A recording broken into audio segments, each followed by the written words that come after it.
გამარჯობა მეგობრებო, ესე იგი ვიკის თხოვნით გიზიარებთ ჩვენ ახალ სათამაშოს, რომელიც დღეს შევიძინეთ, იმიტომ რომ ვიკიმ არაჩვეულებრივად ჩაატარა თერაპიის გაკვეთილები და მასწავლებლებს მისცა საშუალება, რომ რაღაცა განვითარებულიყვნენ და კარგად ითამაშეთ და წინ წასულიყვნენ.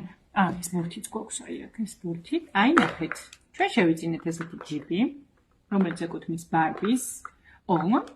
ამჯერად შევიძინეთ მოატრიალეთ დედკოთა და ამჯერად ვიყიდით კენი! იოუ! კენი ერქვას? თუ რამე სხვა სახელი მოვიფიქროთ? კი. სხვა სახელი მოვიფიქროთ? რა სახელი დე? აბა მითხარი რა სახელი მოვიფიქროთ? მაგალითად ნიკა. ნიკა. არა. არ უხდება ნიკა ამას. კერაც ის ფერთვალება. თაზო ჩემი შეყვარებული პირველი. არა.